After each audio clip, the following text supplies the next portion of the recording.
자, 그러면 다락방 강화 네 번째 시간 가져볼게요. 오늘도 13장 내용입니다. 31절에 저가 나간 후에 예수께서 가라사대 라고 시작을 하는데 저가 나가는 거 누구냐? 유다가 나가는 건데요. 유다는 우리 마음 안에 있는 사실은 안타깝지만 종교적 양심이라고도 얘기할 수 있습니다. 우리 안에 있는 하나님을 높여드리고 싶고 하나님을 뭐랄까 나의 어떤 욕망이에요. 그렇지만 가룟 유다는 사실 욕망이라고 생각하지는 않았어요. 내가 하나님을 가장 최상으로 높여드릴 수 있는 방법이 뭘까를 고민했던 사람이라고 생각하셔야 됩니다. 근데 참으로 안타깝게도 그 고민이 사람의 생각으로 변질이 되다 보니까 하나님을 잃어버리고 우상의 하나님을 세운 게 우리 안에 있는 유다라고 보시면 돼요. 그 유다가 나가니까 밤이 왔다는 게 지난주에 말씀드린 것처럼 밤은 부정적인 시간이 아니라 세상에 대해서 단절되고 하나님을 오롯이 만날 수 있는 시간을 뜻합니다. 그런데 그게 왜 밤이냐 하면은 낮에 썼던 우리 말들, 혼의 말들이 통용이 되지 않기 때문에 밤이라고 봅니다. 그러니까 사실상 하나님의 나라에서는 이게 밤이 아니라 해가 비추는 낮인데 우리의 상황 속에서는 혼의 말이 다 거세가 혼의 말이 사라져 버리니까 더 이상 쓸 수 있는 말들을 찾기 힘든 막막함이 있어서 밤이라고 하는 겁니다. 그래서 우리가 창세기에 하코파빈을 연상시키면 이 밤을 비추는 게 바로 별이 된다. 그래서 우리는 그 별을 쫓는 존재가 되어진다라고 얘기할 수 있고요. 아브라함한테 하나님께서 하늘의 뭇별과 같은 많은 자손을 너에게 주겠다라는 뜻도 아브라함은 여러분들의 내면인데 여러분들의 밤이 혼의 생각이 막막해지지 않도록 영의 비춤을 비춰주겠다라는 게 바로 밤의 별이라고 생각하시면 되겠고 그 밤의 별이 지금 복음입니다. 그러니까 이 복음을 느끼는 게 여러분들이 이 혼의 세계가 닫혀진 밤의 막막함을 견디는 유일한 수단이다. 이렇게 생각하시면 좋겠습니다. 그래서 유다가 나가 우리 안에 있는 종교성이 나간 후에 말씀의 밤이 찾아왔고 예수님이 지금 인자가 영광을 얻었다라고 표현을 합니다. 자, 사람의 아들은 뭐냐 하면요. 우리 안에 있는 말씀의 생명이라고 생각하시면 좋아요. 왜 그러냐면 자, 사람의 아들은 예수 그리스도를 말하는데 사람이 누구냐? 바로 우리를 얘기해요. 혼의 자아를 얘기합니다. 그런데 예수 그리스도 하나님이 자기 자신을 보내셔서 우리의 혼의 자아에게 생명을 낳게 하신 거예요. 그러면 이 생명은 사람의 아들이지만 동시에 하나님의 아들입니다. 그러니까 왜냐하면 하나님이 보낸 예수 그리스도는 영과 혼이 하나예요. 그런데 우리는 혼은 영은 죽어 있고 혼만 살아 있어요. 그래서 부조화가 있지만 혼과 영이 하나이신 분이 우리 안으로 들어와서 생명을 착상시켜서 생명을 잉태하게 되는 게 바로 사람의 아들이다. 그래서 우리 안에 사람의 아들이 지금 잉태가 된 거고 태어난 거예요. 그게 바로 영광입니다. 영광이라는 것은 이게 영광이라는 게 상당히 중요한 용어인데 요거는 조금 잘 이해해 주시면 감사할 것 같아요. 이 독사라는 건요. 영광이라는 게 독사라는 뜻인데 독사라는 거는 생각이 일치한다라는 걸 뜻합니다. 그러니까 독사라는 단어에서 도그마가 나왔는데 뭐냐 하면은 시스템, 원리 같은 걸 얘기해요. 우리가 전자기기를 이제 전원을 켜거나 사용을 할 때도 다 원리에 의해서 사용이 되는 거죠. 그래서 이 영광이라는 단어도 하나님과 내가 이제는 막힘이 없이 피할 수 없이 만나서 얘기하고 소통하고 교감할 수 있는 그 시스템을 영광이라고 얘기합니다. 그래서 이 31절 표현은 매우 중요한 거예요. 사람의 아들이 그 안에서 영광을 받았다. 그 안이라는 건 바로 우리의 마음 안, 영혼의 내면 안, 우리의 에덴 동산에서 사람의 아들이 영광을 받았다. 이 얘기는 하나님과 우리가 하나의 시스템이 되었다는 뜻입니다. 이 시스템이라는 뜻은 결국 벗어날 수가 없는 완전한 하나가 됐다라는 뜻이에요. 그래서 요한복음에서는 하나님과 우리가 하나가 됐다라는 뜻을 영광이라는 표현으로 사용하고 있는 걸 볼 수가 있습니다. 자, 그리고 또 하나 영광이라는 거는 생각의 교류를 얘기해요. 그러니까 내가 무슨 생각을 하고 있고 뭐 형제님이 무슨 생각을 하고 있고를 서로 알아듣고 하는 방식이에요. 근데 영의 세계에서의 더 신비로움은 뭐냐 하면 자, 우리는 혼적인 자는요. 생각과 몸이 이렇게 분리되어 있습니다.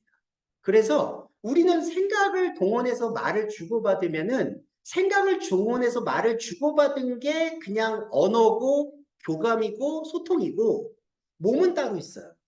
그런데 영의 세계에서의 신비는 뭐냐면 내가 하나님과 생각을 주고받잖아요. 하나님이 나한테 숨을 주고 내가 하나님한테 숨을 줘요. 그러면 이렇게 숨을 주고받는 것 자체가 몸이 되는 거예요. 네, 그걸 이해해 주셔야 돼요. 그래서 말씀의 몸이라는 거는 여러분들 그게 오해가 많잖아요. 내가 하나님 말씀을 들으면 몸이 된다라고 했을 때 이게 그 오해가 떨쳐버리기 위해서 나는 하나님께 천국 백성이 된다. 율법을 잘 지켜서 어디에 들어간다. 이렇게 생각하는 경향이 있는데 우리가 말씀을 듣는다는 건 그리고 말씀을 느낀다는 건 하나님의 생각에 대해서 우리가 말씀을 깨우치고 혼이 교감하는 건데 그 교감 자체가 몸이라는 거예요. 그러니까 육의 몸은 그게 아니죠. 육의 몸은 그냥 하나님하고 나하고 어떤 감정을 주고받았어. 생각을 주고받았어. 아, 나는 기뻐. 할렐루야. 이렇게 얘기하고 나의 몸은 그대로 있는 거예요. 근데 이거는 그릇일 뿐입니다. 이게 본질이 아니에요. 본질은 나의 생각과 하나님의 생각이 완전히 교류가 됐을 때 그 교류하는 소통 자체가 몸이 되는 거예요. 그래서 영광을 받았다는 건 왜 중요하냐면은 내가 하나님 앞에서 발견되고 활동할 수 있는 영의 몸이 되었다라는 것 때문에 중요하다는 걸 말씀을 드리는 겁니다. 그래서 정리해 보면 사람의 아들이 어디 안에서 우리 안에서 영광을 얻었다라는 얘기는 우리가 혼의 말씀으로 하나님의 말씀을 들었지만 영과 혼이 하나이신 하나님의 말씀이 영은 배제하고 죄송합니다. 육과 혼을 배제하고 영을 낳은 거예요. 그래서 우리는 영에 낳은 사람의 아들이 우리 안에 있어요. 그리고 그 영의 아들을 하나님께서 영광으로 흡수하세요. 그리고 우리는 그 영광에 대해서 하나님께 화답을 해요. 그러면 이 흡수하고 화답하는 이 자체가 몸이 되어서 나는 하나님과 함께 영원의 세계를 살아가는 겁니다. 그게 천국이에요. 네, 천국은 그러니까 이 몸이 가는 게 아니에요. 이거는 죄송한 말이지만 그림자예요. 그러니까 이건 그냥 주어진 거예요. 나의 유한함을 인식할 수 있는 도구예요. 이것도 시스템입니다. 근데 여러분 로켓을 보시면 알겠지만 로켓은 반드시 2단과 3단이 분리가 돼야지 순두가 올라가요. 분리가 안 되면 그게 실패가 되는 거죠. 그러니까 우리의 이 몸도 유한함을 느끼는 이 질그릇은 반드시 분리가 돼야 돼요. 영의 세계로 깊이 들어가야만 되는 겁니다. 그리고 바로 지금 그걸 느끼는 게 영광이다. 그래서 영광을 받았다는 얘기의 중요성은 우리가 몸이 된다라는 것에 중요성이 있다는 걸 말씀드리고 싶었고요. 자, 32절에 대한 부분을 이제 넘어가 볼게요. 하나님이 그 안에서 영광을 받아줬으면 이라는 건데, 자, 먼저 우리가 설명해야 될, 이게 오늘은 좀 신비로운 부분과 좀 어려운 부분이 교차하는데 잘 들어주시면 감사하겠고요. 이거는 이렇게 직역이 됩니다. 만일 하나님이 우리 안에서 영광을 받아진다면, 가정법이 쓰여요. 가정법. 그런데 이제 가정법을 제가 설명드리고 싶은 게 우리는 가정법이라고 예상하면은 예측이잖아요. 그러니까 당신이 뭐뭐 한다면 이럴 것이다. 예측인데요. 자, 이 예측이라는 게 하나님의 말씀과 접목이 될 경우에는 그게 예측이 아니라 만일 뭐뭐 한다라면은 가정이 아니라 하나님 영역에서의 선포가 됩니다. 그게 무슨 의미냐 하면은 우리는 만약에 이렇게 가정을 하는 거죠. 만약에 하나님이 사람 안에서 영광을 받는다면 하나님께서 자기로 인해서 영광을 주실 것이다. 미래 시제로 쓰는 거죠. 그러니까 만일 당신이 뭐뭐 한다면 전제구 조건이 들어가는 거죠. 그런데 이 요한복음에서의 가정법은 당신이 너가 뭘 한다면 이렇게 한다라는 전제가 아니라 만일 뭐뭐 한다면이라는 가정이 하나님 영역에서의 일어나고 있는 사건이라는 거예요. 그러니까 하나님 영역에서는 하나님이 우리 안에서 영광을 받고 있다는 거예요. 하나님이 그 안에서 영광을 받고 있다면. 자, 왜 그게 중요하냐면은 우리는 뭐뭐를 하는 조건이 아니에요. 그러니까 만약에 하나님이 우리 안에서 영광을 받으면 하나님이 이렇게 할 것이다. 이거는 원인과 결과예요.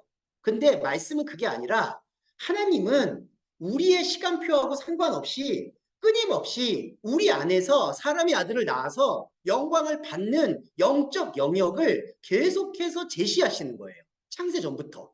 그러니까 우리의 눈이 비늘이 쌓여서 못 보는 거지 우리의 눈이 열리기만 하면 저와 여러분 안에서 이렇게 원형처럼 있는 영적 공간에서는 하나님께서 끊임없이 운동하신다는 거예요.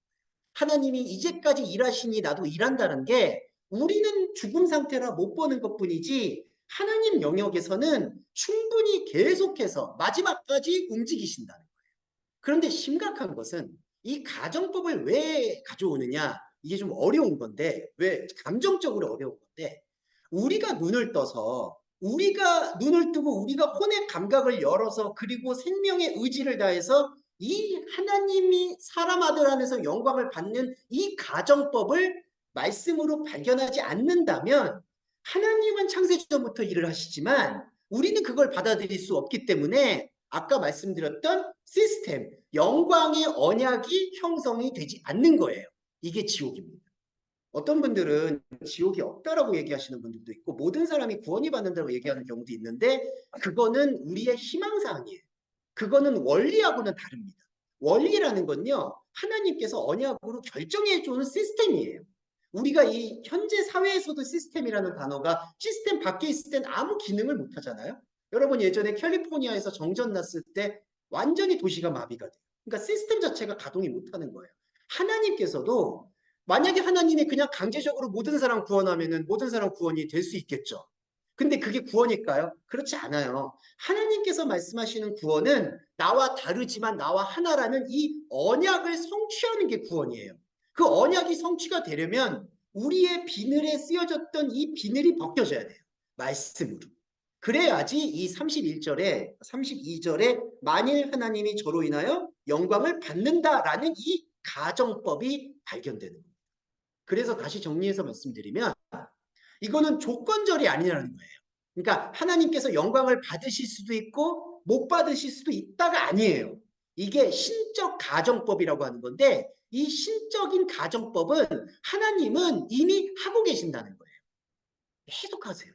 우리의 질그릇이 끝날 때까지 어떤 방법으로든 우리가 합력해서 선을 이룬다는 말씀처럼 하나님의 본질의 말씀을 볼 수 있도록 때를 얻든지 못 얻든지 어떤 사람을 붙이든지 하나님께서는 창세전부터 움직인다는 겁니다. 그분의 언약이고 필사적이에요. 또 표현이 죄송한 말인데 하나님이 갑이라고 생각하는데 하나님이 갑이 아니라 우리가 갑인 거고요. 하나님이 을이세요, 사실은. 그러니까 하나님은 어떻게든지 우리가 뭔가에 눈을 뜰 수 있도록 이 요리조리 여방면 저방면에서 움직이시는 거예요. 근데 우리가 이거를 못 봐.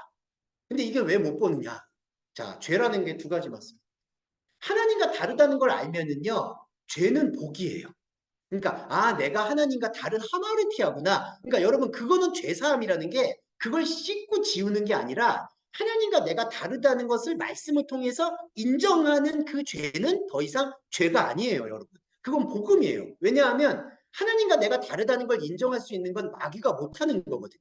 마귀는 하나님처럼 되려고 하는 거예요. 그래서 자기의 결핍을 느끼면서 어떻게든지 자기의 결핍을 뭔가 커버하려는 노력을 하는 게 선악과 노력이에요. 그런데 죄를 깨닫는 그리스도인은 죄를 사하는 게 아니라 이 죄를 알고 지속하는 게 오히려 복인 거예요. 나와 하나님은 다르다. 왜냐하면 그걸 알면 하나님께서 다르지만 하나인 그리스도를 보내셔서 다르지만 하나인 완전한 연합의 상태를 우리한테 선포하시고 그게 영광이니까. 이게 바로 우리 안에 있는 생명의 활동인데 이 생명의 활동이 우리의 눈에 비늘이 씌워져서 우리의 선악과와 우리의 심판하는 마음과 우리가 가지고 있는 여러 가지 충동과 종교성이 하나님께서 말씀하시는 이 창세전부터 일하시는 이 일을 전혀 보지 못하게 계속해서 쌓아가고 있다는 거죠. 그게 바벨탑입니다. 그러니까 이 바벨탑은요, 두 가지가 있어요. 근본적 바벨탑과 역사적 바벨탑이 있는데 근본적 바벨탑은 우리가 처음부터 영의 사망을 경험하고 태어난다는 점에서는 근본적 바벨탑이고요. 그 다음에 역사적 바벨탑은 뭐냐 하면 예수님 오신 지 2000년이 지났죠. 자, 여러분 예수님의 말씀과 교감한 사람도 있었지만 교감 못하는 사람도 많아요. 그럼 교감 못하는 사람들이 뭘 세우느냐? 자기들의 양심으로 율법을 세웁니다. 법을 세우고 도덕을 세우고 철학을 세우고 종교를 만들어요. 그게 2000년 동안 쌓아와서 2000년 후에 저희들이 태어나서 배운 언어라는 게 고작 그 모양 그 꼴인 거예요. 솔직히. 하나님의 생각에 대한 어떠한 것도 들어갈 여지가 없는 바벨탑으로 이게 켜켜이 쌓여 있는 거예요. 그러니까 말씀 자체가 아무리 들어와도 이 견고한 바벨탑이 있으니까 하나님의 말씀이 이렇게 얘기했대라고 해도 완전히 블랙홀처럼 다 흡수가 돼버리는 형국인 거예요. 그래서 우리가 예배를 할 때 완전한 그 분리를 하려면 이 가정법을 하나님이 일하시고 있다라는 가정법으로 완전히 전환을 시키면 내가 뭔가를 하면 내가 뭔가를 하나님과 해서 하나님이 영광을 받으면 이렇게 된다라는 원인과 결과의 가정법이 더 이상 유효하지 않다는 거예요. 그래서 정리해서 말씀드리면 32절에 만일 하나님이 그 안에서 영광을 얻었다면 이라는 가정법은 아직 이루어지지 않았는데 만약에 이렇게 한다면이라는 뜻이 아니라 창세전부터 하나님은 이미 사람의 아들을 낳고 나서 우리 안에서의 영광을 받을 반쪽의 준비를 마련해 놓았다라는 뜻입니다. 우리는 이걸 받아 먹기만 하면 되는 거예요. 근데 이게 어렵죠. 이게 왜 어려울까요? 당연히 어렵죠. 왜냐하면 사람의 몸은 뭔가를 받아서 결과를 내고 성취감을 느끼고 또 미래로 이 시간 자체가 여러분 그래요.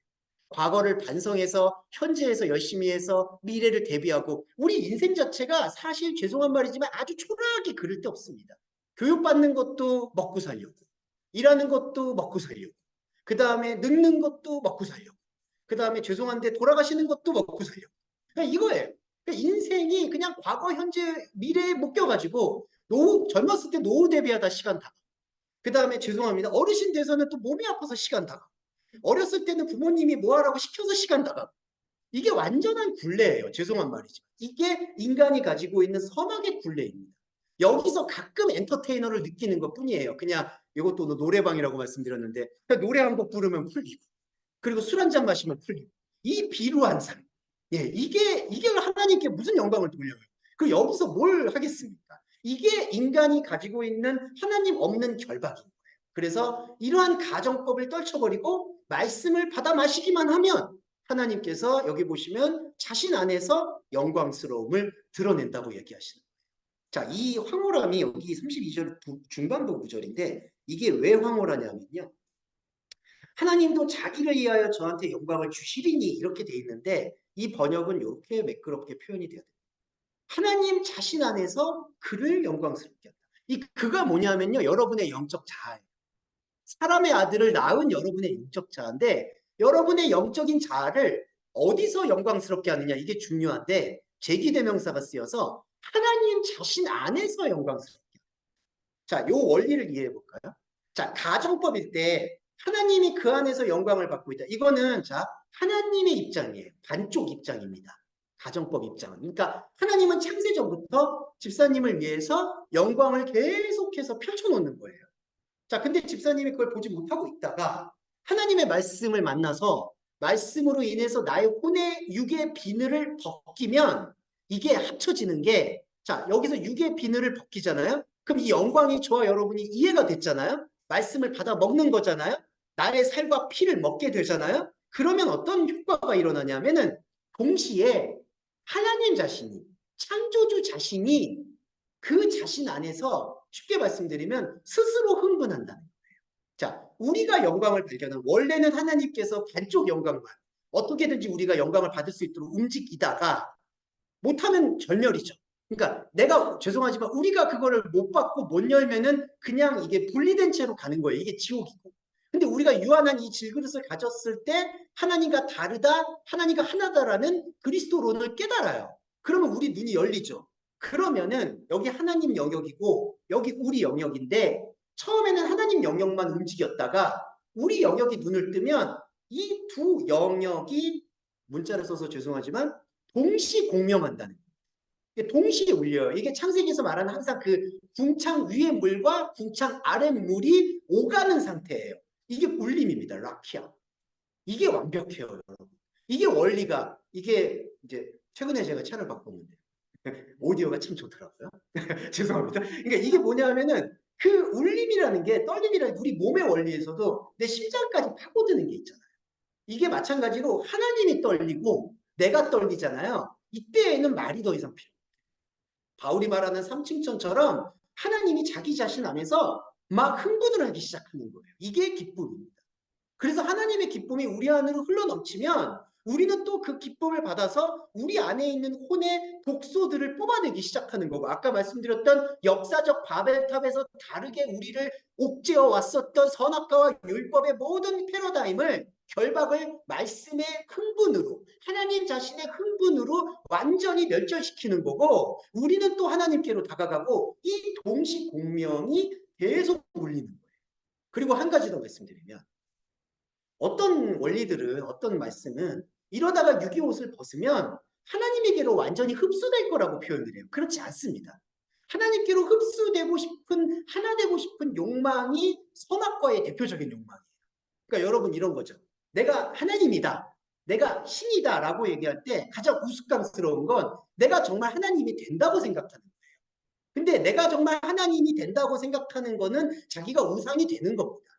그거는 말이 안 되는 거예요. 그러면 뭐냐? 우리가 육의 옷을 벗어도요, 이 동시공명이라고 했던 하나님이 나로 인해서 흥분하고 나도 하나님으로 인해서 흥분하는 게 이 육의 옷을 벗고 나서도 계속된다. 이 생명의 도파민이 계속된다는 게 바로 육의 옷을 벗었을 때 진짜 죄송한 말인데 황홀경입니다. 왜 황홀경이냐면은 지금 이때는 지금 이 육신은 유한하고 고통이 있고요, 일단. 그리고 인간의 여러 가지 제약들이 많아요. 지금 선악과의 제약도 하도 많죠. 그런데 이 유기옷을 벗게 되면 온전히 하나님과 다르다는 것을 온전히 인정할 수 있는 영의 상태로 돌입을 하기 때문에 하나님과 다르고 하나님과 함께 교제하지만 하나님과 합일될 생각이 없기 때문에 완벽한 기쁨 속에서 하나님도 영광받고 나도 영광받는 그 완벽한 절정의 황홀함이 유지가 된다. 그리고 여러분, 그때에는 여러분들과 제가 느꼈던 이 기억들이 지금 저와 여러분이 만났던 이 기억, 숨을 주고받았던 기억, 추억을 나눴던 기억, 이런 기억들이 6.25를 벗고 나면 재구성이 됩니다. 아까 제가 그랬죠. 하나님과 내가 영광을 만날 때 그 영광은 생각이라고. 생각이 몸이 된다고. 자, 저와 여러분이 이렇게 만났어요. 근데 일반으로 만나는 게 아니죠. 말씀을 매개로 만났죠. 말씀을 매개로 눈빛을 주고받았죠. 말씀을 매개로 숨을 주고받았죠. 이거는 혼이지만 여러분 안에서 숨결을 주고받았을 때 예배자로서의 그것은 혼이면서 동시에 영이에요. 그러면 그 영은 새롭게 하나님 나라에서 새롭게 재구성이 됩니다. 그게 바로 생명의 원리가 된다. 그래서 이 32절에서 하나님은 자기 자신 안에서 나 자신, 여러분의 영적 자아를 영광스럽게 한다라고 말씀드릴 수가 있겠습니다. 자, 그리고 세 계명까지 말씀드리고 뒤에 거 좀 말씀드릴게요. 근데 이제 33절은 자, 이제 이 32절과 33절에 좀 그 간격의 장면을 좀 묘사를 해보면 예수님이 막 이제 흥분해서 이런 말씀 막 하세요. 야, 동시공명이야. 막 이러고 막 기뻐하세요. 근데 이제 죄송한데 제자들은 자고 싶어. 아, 그리고 이제 이런 얘기 그만하고 빨리 누구를 법무부 장관을 세울 건지 외무부 장관을 세울 건지. 그러니까 이제 베드로나 이제 제자들은 예루살렘 들어왔으니까 이제 정권을 탈환하는 게 목적이겠죠. 그래서 현상적으로 하나님 나라를 세우는 게 그들의 목적이니까 예수님의 말이 하나도 안 들려. 그러니까 예수님이 이제 신나게 떠들다가 풀이 죽으실 거예요, 지금. 예, 32절과 34절. 그래서 이 얘기가 나옵니다. 아이들아. 아이들아라는 테크나라는 단어가 나오는데 이 얘기가 뭐냐 하면 이 얘기는 죄송한 말인데 약간 좀 비난의 성격이 담겨 있습니다. 이 애들아라는 거는 그러니까 예수님은 공명을 일으키길 원했는데 제자들은 전혀 공명을 여기에 대해서 못 일으키는 거예요. 이게 영이 뭐고 뭐가 뭔지 그러니까 전혀 머물러 있어요. 그래서 여기서 아이들아라고 사용하는 거예요. 아이들아. 그래서 아이들아 너희들은 여전히 한글 번역에서는 내가 아직 잠시 너희와 함께 있겠노라. 너희가 나를 찾을 터이나 일찍 내가 유대인들에게 너희는 나의 가는 곳에는 올 수 없다고 말한 것과 같이 지금 너희에게 이르노라. 이렇게 얘기를 하는데 이게 원문의 느낌과 너무 달라서 조금 다시 풀어드리면 이렇게 직역이 됩니다. 현상의 시간으로는 너희와 함께 머무르는 것뿐이다. 이렇게 번역이 되어야 될 것 같아요.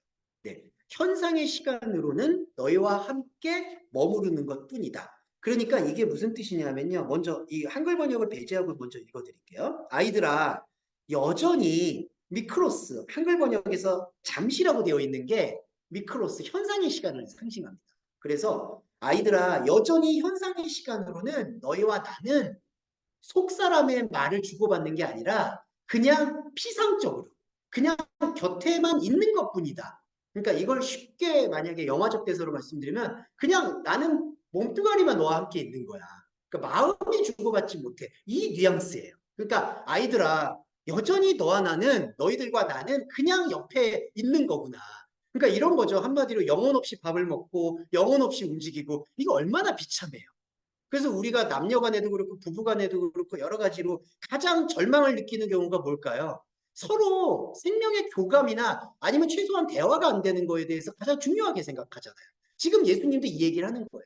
제자들아. 근데 제자들을 아이들이라고 표현하는 거는 너희들이 아직 이 말씀에 대해서 눈을 열 의지가 없구나라는 그 비하적 표현인 거예요. 아이들아.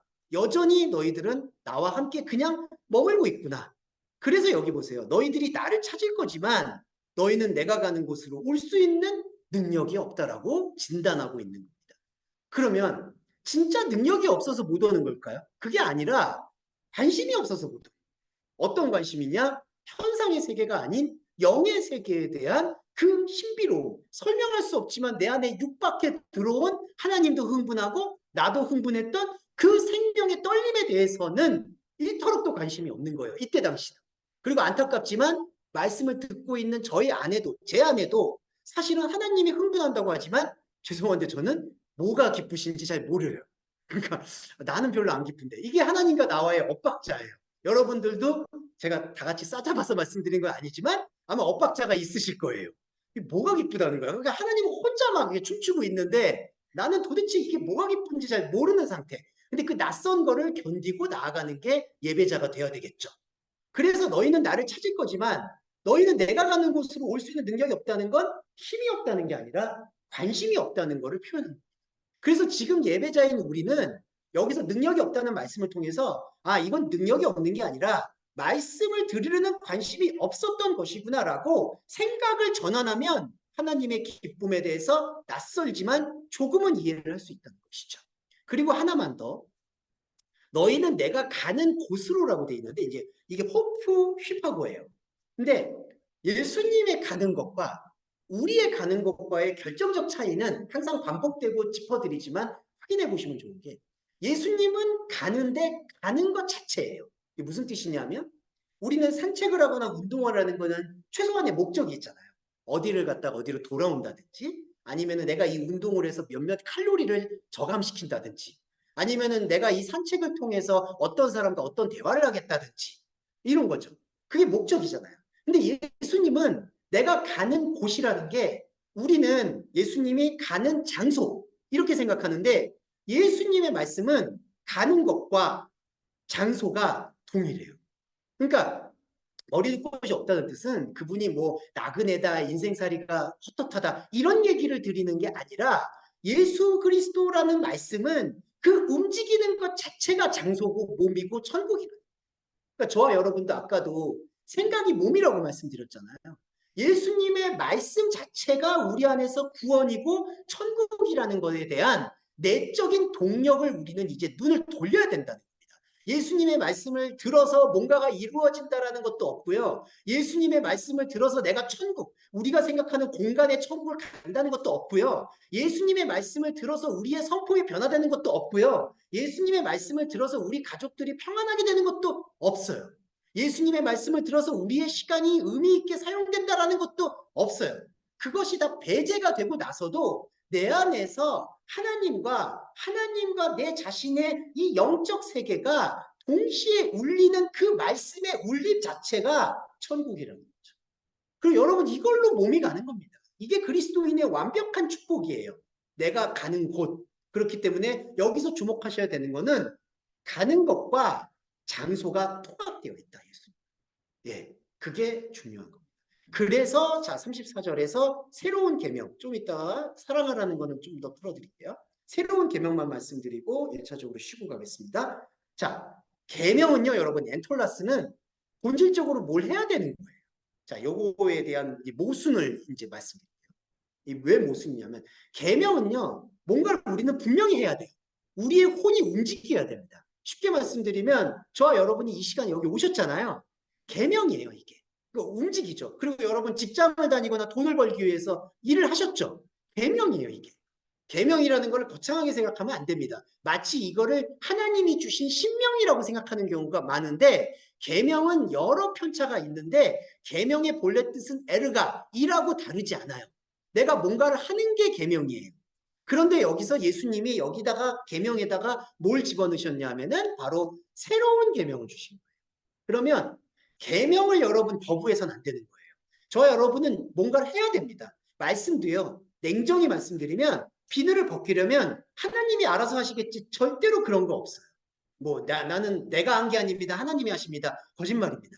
내가 한 거예요. 여러분이 하신 거예요. 누가 뭐 하나님이 대신해 줄 수가 없어요. 왜냐하면 하나님도 언약을 펼치셨기 때문에 언약이라는 건요. 상호조약이에요.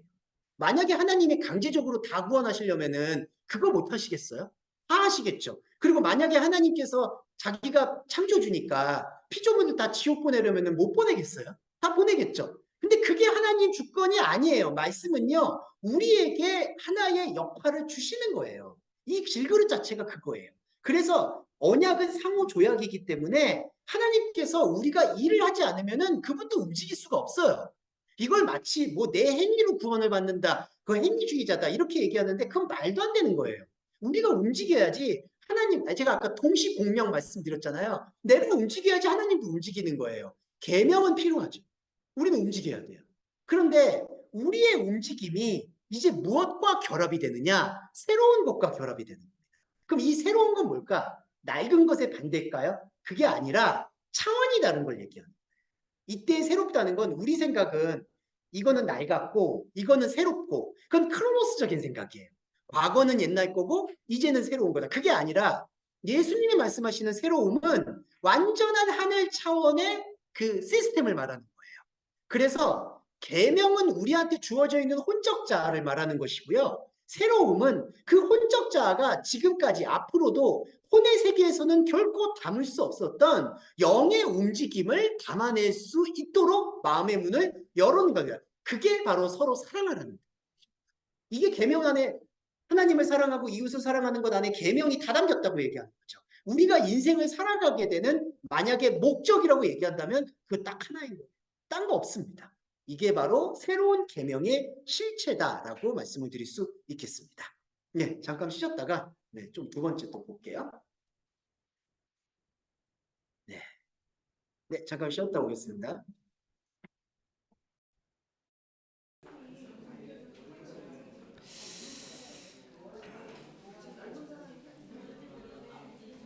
자, 두 번째 라인에 대해서 설명을 드리도록 하겠습니다. 네. 자, 34절에 대한 부분을 조금 더 이제 설명을 드리도록 할게요. 예, 전개하도록 하겠습니다. 네. 여기 보시면 내가 너희를 사랑했던 것 같이 너희도 서로 사랑하라는 게 나와요. 이제 이 성경에서 서로 사랑이라는 아가파오 알렐루스는 매우 복잡하지만 되게 중요한 위치를 차지하는 단어입니다. 사랑하라는데 뭐 이렇게 복잡하냐라고 얘기할 수 있겠지만 이 사랑이라는 게 보통 사랑이 아니라 뭐 특별한 사랑 이런 걸 떠나서 하나님을 사랑하는 거거든요. 근데 이게 서로 어떻게 사랑하느냐가 이제 중요해요. 이건 좀 설명을 드리고 싶은데, 자, 여러분한테는 이렇게 말씀드려서 죄송하지만 수많은 자아가 있다고 보셔야 될 것 같아요. 이 자아는 사실은 매 순간마다 분절되어 있다고 봐도 과언은 아닙니다. 그러니까 과거의 주원규와 지금의 주원규 그리고 앞으로의 주원규는 크로노스로 말하면은 시간에 이렇게 묶여 있는 걸로 보이지만 결국에는 수천 수만 가지 다른 자아라고 생각하셔야 돼요. 그래서 사실은 나라는 어떤 한 존재가 이렇게 몸을 갖고 있다고 해서 내가 한 존재로 살아왔다라고 규정할 수 있는 건 사람의 생각이에요.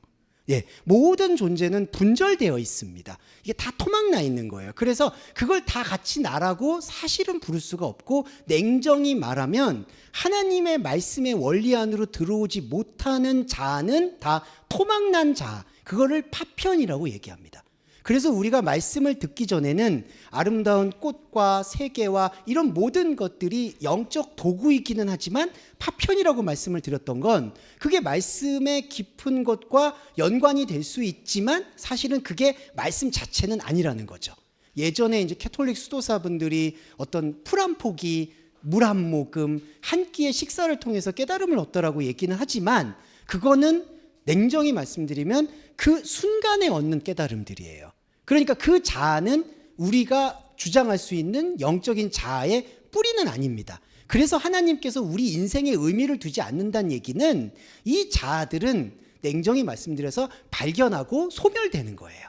마치 이제 수많은 분자가 영적인 여러 입자 운동을 하듯이 일어났다가 사라지고 일어났다가 사라지고 일어났다가 사라지는 겁니다. 그러면 우리는 혼적 세계를 살아가는 자아는 수많은 분절된 주원규로 있어요. 그런데 이 수많은 주원규 안으로 순간순간, 그걸 이제 예배의 때라고 하는데 하나님의 카이로스가 이렇게 압도하는 게 있습니다. 지금 저와 여러분이 하나님의 카이로스로 압도되는 자아를 경험을 해요. 그러면 그 압도되는 자아는 영적인 자아라고 표현하기도 하고 연합된 자아라고 표현을 해요. 하나님과 함께하는 자아.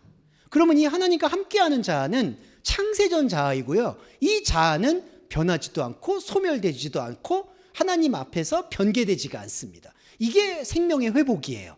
그래서 우리가 이 인생을 갖고 태어나서 수많은 분절된 나로, 다 토막난 나로 살아가다가, 그러니까 이른바 점으로 사는 거죠, 사실은. 사람은 착각하는 거예요. 선으로 내가 연결되어 있다고 생각하면서 인생을 설계하지만 사람은 다 끊어져 있어요. 어느 것 하나 나는 없습니다. 솔직히 말해서 분절된 상태로 살아가면, 네. 죄송해요. 제가 아까 음소거를 해버렸네. 아이고 죄송해요. 예, 이 분절된 자아로 지금 살고 있다는 것까지 말하고 있었습니다. 죄송해요. 아까 음소거를 해놔가지고 네, 죄송해요. 이 분절된 자아로 죄송한데 그 유튜브에서 요거 그냥 들어주시면 될 것 같아요. 그럼 말씀 이어가 볼게요. 그 수많은 분절된 자아로 살아가고 있는데 하나님의 영적 자아를 만났을 때 우리는 깨어나는 거예요. 그런데 이제 영적 현실을 말씀드릴게요. 우리는 근데 계속해서 선으로 연결되어 있다는 착각 속에서 내 자아와 또 끊어질 자아를 계속해서 폭탄 돌리는 것처럼 손을 붙잡는 거예요. 사실은 손이 붙잡히지도 않습니다. 다 끊어지는데 끊어지지 않는 것처럼 믿고 싶은 거예요. 그래서 여러분 진짜 죄송한 말인데 여러분은 없어요, 솔직히. 혼적인 자아라는 거는 이렇게 몸이 있다고 생각을 해서 내가 있다라고 생각하죠. 선악을 알게 하는 나무를 먹는 날에는 죽으리라고 얘기했죠. 하나님이 볼 때는요, 다 분절되어 있는 거예요. 나라고 얘기할 수 있는 게 하나도 없어요. 그런데 하나님의 생명과 사랑을 만났을 때 비로소 내 통합된 자아, 창세전 자아가 존재하는구나라는 거를 깨우치는 거예요.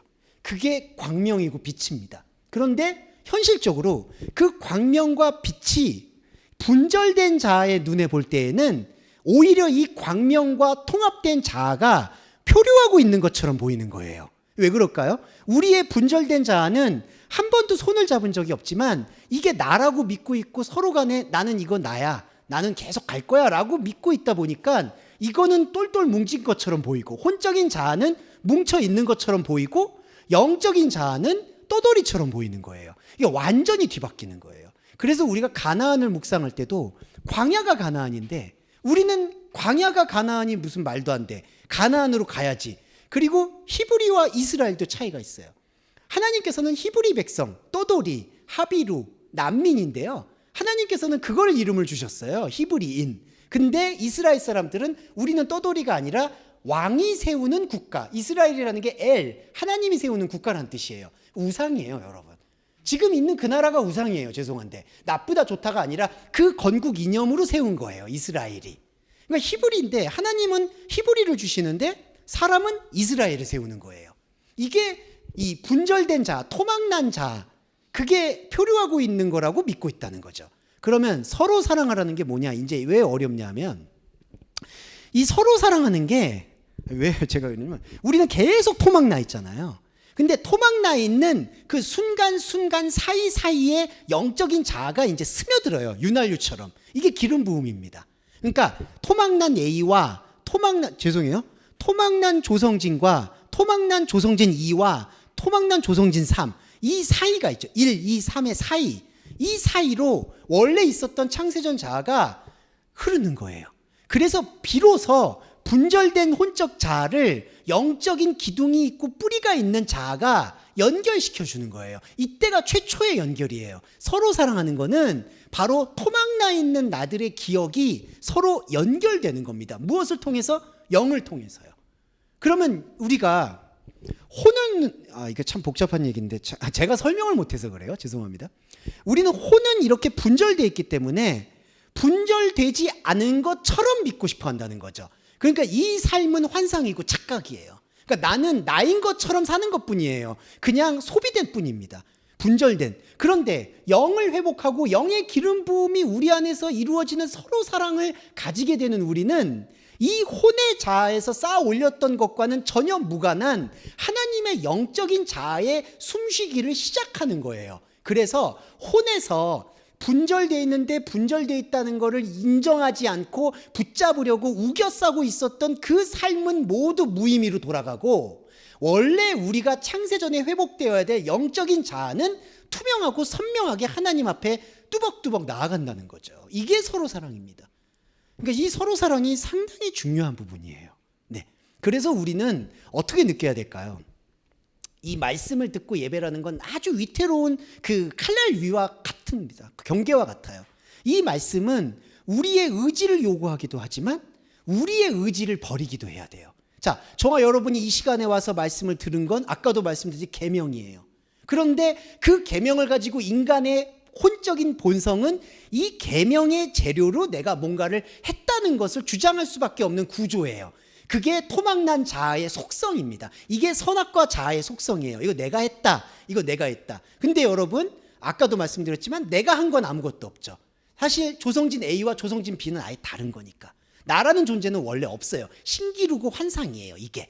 그런데 진짜 자아는 이렇게 날아가고 없어질 수밖에 없는 무의미에 대해서 눈을 돌리지 않고 진짜 원래 나를 회복할 수밖에 없는 하나님과의 언약을 기억하기 때문에 현상에 분절된 나는 무의미로 돌아가고, 현상과 상관없었던 본래 있었던 하나님과 연합되는 나는 생명으로 이끌림을 당한다는 거죠. 이게 휴거입니다. 휴거. 예, 랩처, 들림을 받는 거예요. 땅의 생각에서 하늘의 생각으로 들림을 받는 게 휴거지, 뭐 이렇게 종말 때 막 이렇게 휴거된다, 이거는 말도 안 되는 얘기라고 생각하시면 되겠습니다. 자, 근데 이 베드로의 질문이 예수님의 김을 세게 하는데요. 이렇게 열심히 설명했는데 갑자기 어디로 가냐고. 나 이 사람, 죄송해요. 죄송해요. 사도신데 제가 좀 너무 불경스럽게 얘기해서 그런데 그래도 뭐 다른 분들 침묵보다는 낫다고 생각해요. 네, 주여 어디로 갑니까? 라고 얘기합니다. 자, 아까 제가 가는 거 말씀드렸잖아요. 예수님은 어디로 가는 게 아니라 예수님은 그 말씀하는 운동 자체, 말씀의 운동력 자체를 말씀하신 건데, 베드로는 간다는 거에 꽂혀서 베드로는 그러면 예수님 어디로 간다는 겁니까? 뭐 궁전으로 간다는 겁니까? 뭐 국회로 입성하겠다는 겁니까? 이런 거예요. 주여 어디로 갑니까? 그러니까 지금 예수님께서 화가 나셔서 너가 지금이라는 나를 가는 곳을 따를 수 있는 능력이 없지만 더 나아진다면, 더 나아간다면 나를 따를 것이다. 요거 좀 설명드릴게요. 오늘 15분까지만 쓰겠습니다. 여기 한글 번역은 나의 가는 곳에 내가 지금은 따라올 수 없으나 후에는 따라오리라. 이것도 설명드리고 싶은 건 이 후에는 따라온다는 거는 인간의 시간이 해결해 준다는 게 아니에요. 뭐냐 하면은 너는 지금 현상의 나로 나를 상관하고 있다면 나를 따라올 수 있는 능력이 없다. 왜냐하면 관심이 없으니까. 영적 세계가 아니라 베드로는 지금 예수님이 어디로 가는 거에 관심이 있잖아요. 그러니까 우리가 복음을 듣는다면요, 어디로 간다는 거를 지우는 게 복음이에요. 예수님은 어디 안 가요. 그냥 우리 안에 있어요. 그러면 그거를 깨우치면서 말씀을 묵상해야 되는데 베드로는 그게 아니라 예수님이 어디로 가는 거, 예수님이 뭐라고 시킨 거, 예수님이 계명이라고 말한 거에 꽂히다 보니까 계명은 무엇입니까? 영생은 무엇입니까? 어디로 가야 합니까? 이게 제자라고 믿는 거예요. 제자라면 어디로 따라가야 되고, 제자라면 계명을 지켜야 되고, 제자라면 그리스도인답게 살아야 되고, 그게 어디로 가십니까? 라는 질문에 함축되어 있다는 거예요. 네. 그래서 예수님이 너가 그런 생각을 갖고 있는 현상의 시간, 지금이라면 나의 가는 그곳, 이거 가는 곳은 목적이 아니죠. 그냥 말씀이 움직이는 것이죠. 말씀의 운동력에 따라올 수 있는 능력이 없다. 관심이 없지만 조금만 더 말씀의 깊이를 느낀다면 나를 따라올 거라는 거죠. 그러니까 저와 여러분은 감히 말씀드리면 제자예요. 예수님 제자입니다. 어떤 제자냐? 계명을 쫓고 의무를 쫓고 선악과를 쫓는 제자가 아니라 여러분 안에 원래 내재되어 있던 하나님의 언약을 발견하는 게 제자 중에 제자고, 그게 자기 십자가가 되는 겁니다. 네, 자기 십자가는 자기가 가지고 있는 인간의 생각이 모두 분절되어 있는 생각이었다라는 것을 하나님 아들의 못 박힘 속에서 발견하고 고백하는 게 자기 십자가예요. 그게 바로 제자도입니다. 그래서 진짜 한국교회가 저는 긍정적으로 보는 건 제자도를 많이 얘기하잖아요. 제자훈련, 제자도. 이런 어떤 그 동기부여는 좋은데 진짜 제자가 되기 위한 거는 바로 이 부분입니다. 더 깊어진다면 나를 따라올 것이다. 네. 그래서 제가 이거를 차이나 클래스로 말씀드리는 건 결코 아니지만 말씀은 머무르면 안 됩니다. 이 말씀은 계속해서 우리 안에서 환기시켜야 돼요. 영에 대한 뿌리와 줄기와 생명의 광맥을 찾을 수 있도록 계속 움직여 주셔야 되는 겁니다. 이게 중요하고요. 그래서 7절에 또 베드로가 나오는데 이게 정말 이상해, 이 사람. 이분 이상해요. 왜 따를 수 없다고 생각합니까? 이제 갑자기 울컥한 거야. 왜냐하면 3년 동안 따라다녔으니까. 당신을 위해서라면 내 혼을 버리겠습니다. 자, 이거는 나쁜 표현은 아닙니다. 베드로는 이때는 진심이에요. 내 혼을 버리겠다. 근데 중요한 건 요한복음 기록자가 이 목숨이란 단어를 프시케로 썼다는 거예요. 내 혼을 버리겠습니다. 이건 무슨 뜻이냐면은 머리를 빼놓겠다는 뜻이에요. 그러니까 자, 우리가 혼을 가지고 하나님의 말씀을 들어서 혼과 영이 하나이신 예수님과 생명으로 결합되는 동시 울림과 동시 공명의 신비를 발견해야 되잖아요. 근데 지금 베드로는 뭐라고 얘기하냐면은 나는 당신을 따르기 위해서라면 완전한 종이 되어서 내 생각은 완전히 내려놓겠습니다라는 뜻이에요. 근데 이게 잠깐만 왜곡해서 들어보시면 교회에서 자주 사용하는 용법이기는 해요. 당신 생각을 주장하지 말아라. 그건 교만한 거다. 자기의 쓴뿌리 자아가 남아있어서 그런 거다. 그 자아를 내려놓고 당신의 머리를 비우고 오직 하나님의 말씀을 듣기를 경주해야 된다. 근데 이게 함정이에요, 여러분. 예, 왜냐하면 베드로는 저는 제 생각 없습니다. 나는 당신이 가자고 하면 갔고 오자고 하면 왔습니다. 실제로도 그랬죠. 근데 아까 예수님이 뭐라고 그랬나요? 너는 그냥 나의 곁에만 있을 뿐이다. 영원히 없다고 얘기하셨어요. 베드로가 생각하는 이 방식이 가장 위험한 방식이라는 거예요. 저와 여러분은 어떤 교육을 받으셨든지 어떤 환경에 있으셨든지 여러분이 가지고 있는 최선을 다해서 여러분의 혼을 사용을 해야 된다는 겁니다. 그래서 이게 보시면 38절에서 한글 번역은 이렇게 돼 있어요. 너가 나를 위해서 내 목숨을 버리겠느냐라고 질문을 하는데 이게 뉘앙스가 뭐냐? 나를 위해서 너는 왜 혼을 버려야 된다고 생각하냐? 질문하는 거예요. 그러니까 너 왜 이렇게 생각하니? 라고 묻는 거예요. 그러니까 베드로가 완전 오해를 하고 있는 거죠. 근데 자, 진심과 진리의 차이가 여기 있어요. 베드로의 진심은 저는 존중해요. 예수님을 위해서라면, 당신을 위해서라면 내가 모든 걸 할 수 있습니다. 이건 우리의 사랑이에요. 우리의 사랑의 방식이에요. 당신을 위해서 내 혼도 버리고 몸도 버리고 재산도 버리고 목숨도 버리고 당신을 오직 쫓겠습니다. 어디로 가겠습니다. 당신이 부르시면 어디든지 가겠습니다. 이건 진심이에요. 이건 존중이 돼야 돼요. 그런데 진리가 아니에요, 이게. 이 진심이 지금 예수님 보세요. 이 진심이 예수님을 당황스럽게 하는 거예요. 예수님은 죄송하지만 진심을 원하는 게 아니라 진실을 원하는 게 아니라 진리를 원해요. 우리의 진실이 죄송한데 제가 이 말이 길어지는 이유는 우리의 진실이 면죄부를 받아서는 안 됩니다.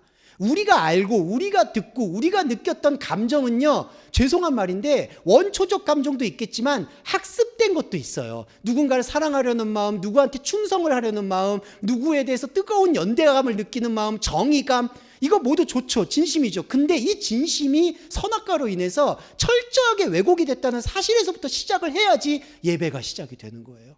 이게 제가 가슴 아픈 부분입니다. 저도 사회활동을 하고 있지만 우리가 생각하는 정의는 절대적일 수가 없어요. 우리 편이 절대적일 수가 없습니다. 이게 정의처럼 보였지만 어느 순간 이 정의가 다른 사람에게는 칼이 돼요. 이러니까 우리는 우리의 혼을 내려놓고 그분을 원하는 진심을 따라가서는 안 됩니다. 목회자분들도 저는 존중해요. 진심입니다. 누가 그 돈 안 되는 일을 해요, 솔직히. 상가교회에서 울면서 기도하고 이거를 조롱할 생각은 전혀 없어요. 조롱해서도 안 되고요. 하지만 그 진실이 진리를 대신할 수는 없어요. 그래서 우리는 냉정하게 말씀을 봐야 되는 겁니다. 예수님의 이 답변도 냉정해요. 너가 왜 혼을 버려야 된다고 생각하냐?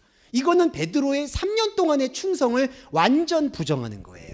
그러면서 39절이 나오는데 이 39절은 다음 주에 한 번 더 38절 한 번 더 설명드릴 부분인데 매우 중요하고 은혜로운 부분이라서 설명드리고 싶어요. 너가 나를 3번 부정하는 동안에는 닭은 결코 울어서는 안 된다라고 얘기합니다. 자, 이게 무슨 얘기냐면요.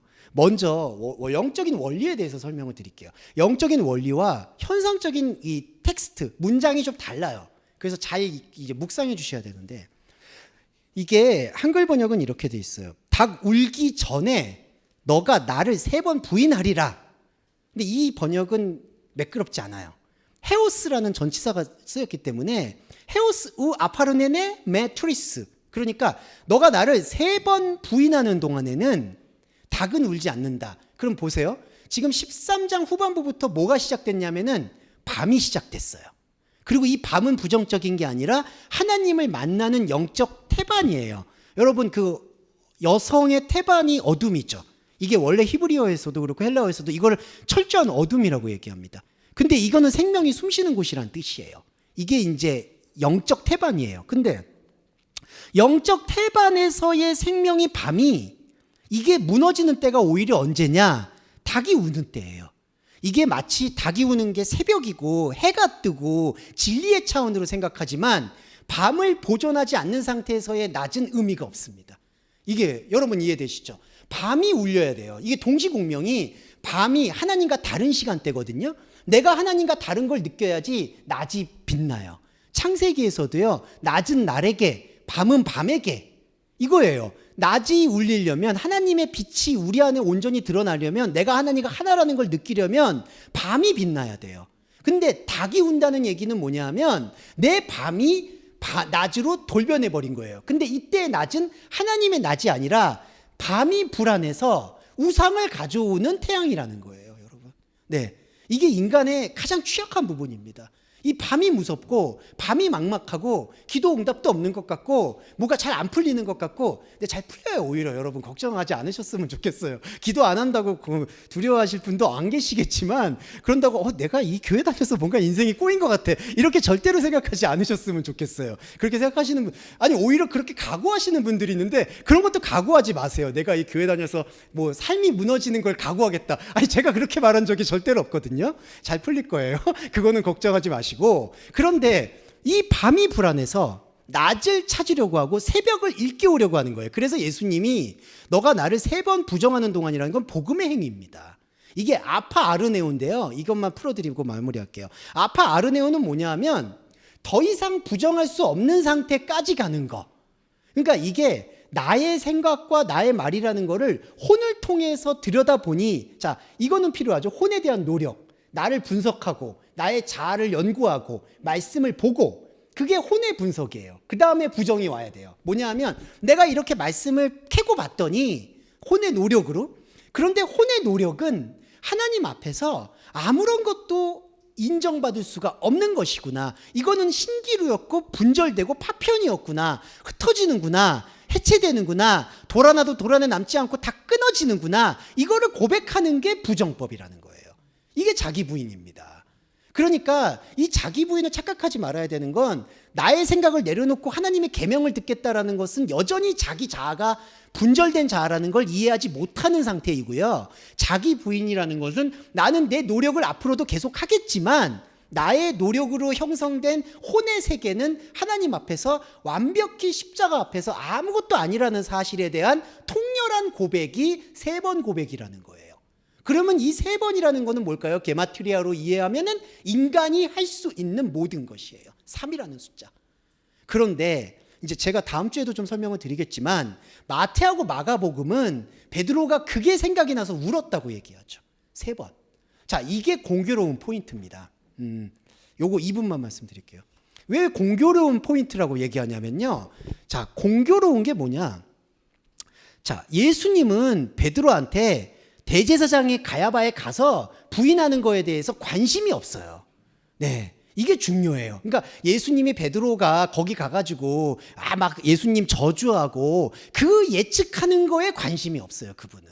그러니까 거기서 베드로가 저주를 하든 부정을 하든 예수님은 그걸 가지고 책 잡을 사람도 아니고, 그리고 호딥을 벗고 알몸으로 도망가든 뭐 하든 그런 거에 예수님이 연연하진 않아요. 냉정히 이 말씀을 들여다보면.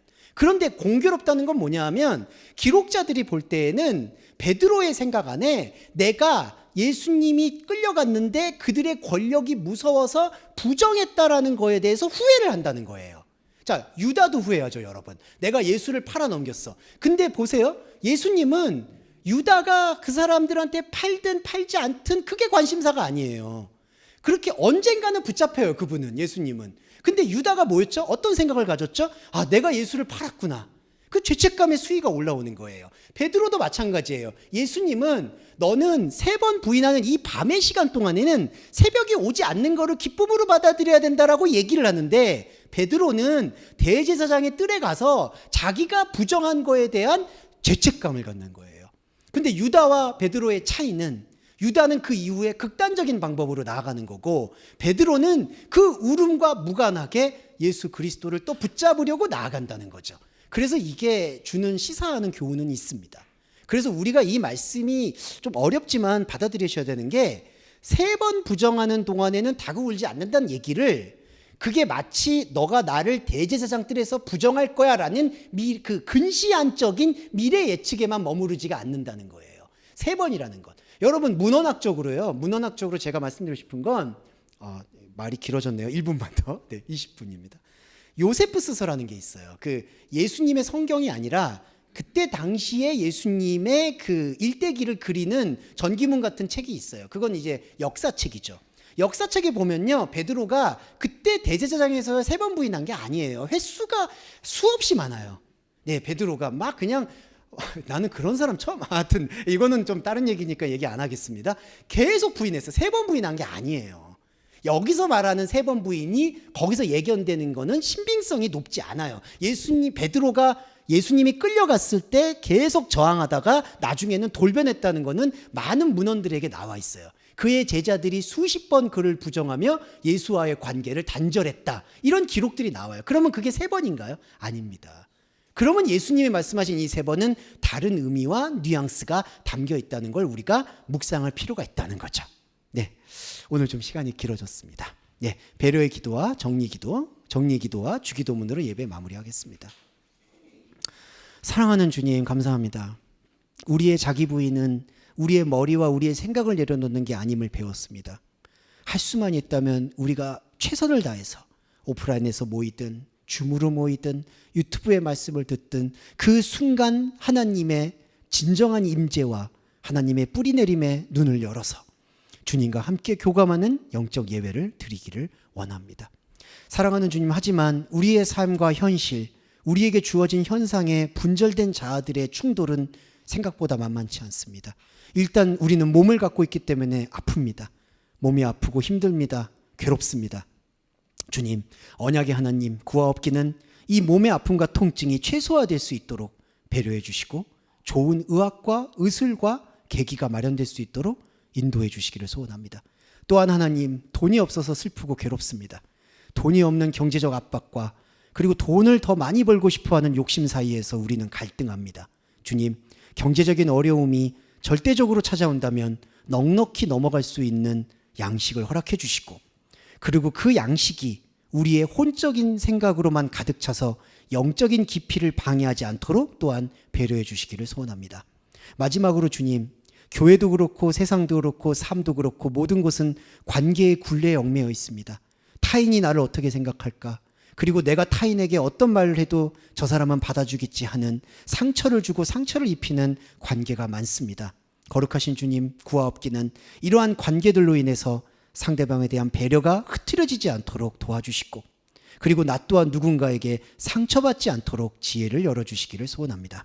그래서 이 모든 말씀들을 하나님의 생명자리 앞에 나아갈 수 있도록 허락해 주시기를 바라며 예수 그리스도의 이름으로 감사하며 기도드립니다. 아멘.